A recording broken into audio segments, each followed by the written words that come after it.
Hi, I'm Christina and I am a dedicated language learner. And today is 3 months from the date when I decided that I want to learn Japanese. So I want to share with you with all what's been done for the whole period of time. Firstly, of course, I learned the Japanese syllabic alphabet. It exists in two graphic forms, hiragana and katakana. This doesn't mean that sometimes I do not need to check from which angle exactly does its stroke start. It concerns more or less katakana as it's not in such often use as hiragana. But still, sometimes I need to check things. The silver lining though is also here. I remember how I tried to copy kana symbols in their exact forms, writing them into my notepad, and I was afraid to draw the line a little bit in the wrong direction, and I had no idea at all how to remember it for good. And yes, all the kanji thing was just waiting ahead. So I had to come up with some mnemonic associations, which actually is very helpful now when I'm learning kanji as well. And whether it was long or short while I was figuring out with kana symbols, it was better and better, easier and easier step by step. And it already seems so quaint and quirky to realize that just a while ago I couldn't even read these letters. I mean, kana, of course, syllables. And now I'm reading and writing words and sentences. I suppose this can be highly underestimated after some time. The whole learning of new types of letters thing. What an astonishing piece of life. And surely this leads us to acquaintance with kanji, the second thing on my journey. Kanji are hieroglyphs, which have been scaring the hell out of me. Well, I cannot say that everything is just perfectly fine by now for sure. But it's definitely better than in the beginning when I found out all this onyomi and kunyomi stuff, which is Japanese and Chinese readings for characters. And also all this stuff with changing form from one combination of words to another. So I would say that the third thing that I achieved in my Japanese journey is not only to be acquainted with the whole kanji concept, but actually realize that I do not have so much fear for them anymore. I remember how in July I lamented to my friends that it's gonna be a long while till I am able to sing along Japanese songs that I like, as all lyrics are in kanji except some rare songs that I found in hiragana. Thus, I found, for example, the song of King Gnu, Abuku, sorry if I mispronounce it, and tried to sing it along. And it made me so happy person for a while. But I didn't get where the word started and finished. There was just this beautiful music and a bunch of syllables that I could barely read in July.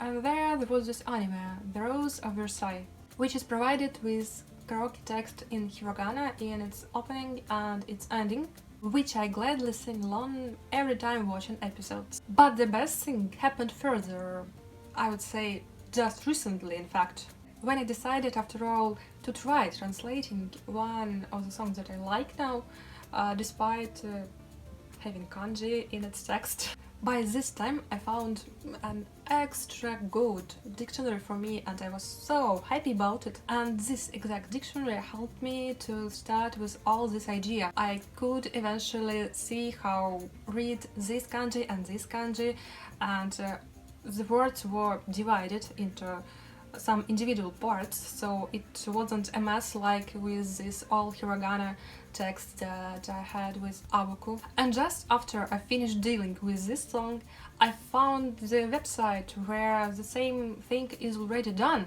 So my life just sparkled with the new colors. Now I have no need to search for every single word in dictionary to know how to pronounce it. I just found words to know how I should translate it, what it means. There's a lot, and that's perfectly okay, because now I can learn some new vocab, thankful to my favorite songs too.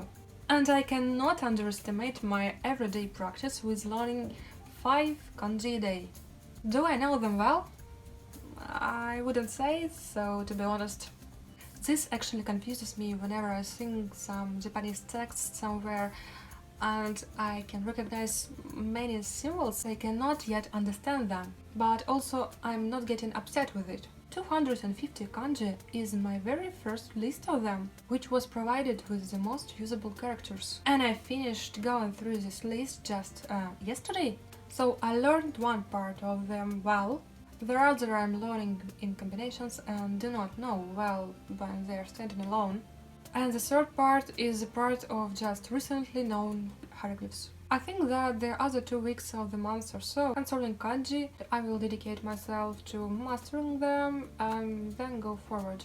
Besides those 250 characters, I encountered many others too, just haven't been learning them individually. So this is why this paragraph has in its title the word more. Now my Anki deck with Japanese words contain around 700 Japanese words and phrases, and that's excluding many words that I haven't yet added to my Anki list, but have encountered them for real. So, and now we're going to the 6th line of this hit parade, and this line goes to writing a message to a native where I suggested to participate in language exchange with me. In fact, now I can say some very basic, simple things in Japanese, and I don't think that I'm ready for any basic conversation in reality or virtuality, but it seems kinda tempting to try. I don't know yet. All Japanese I can speak is kinda hilarious, I guess, as the skill is so weak for now. So I think that maybe it would be better to shoot another video about it, at least for your fun. If you're interested in it, let me know. So, if you enjoyed this video, please subscribe, click on the like button or the bell to get notifications about my future updates. Please share what else you would be interested to watch on my channel about studying Japanese or anything else. And thanks a lot for watching, bye!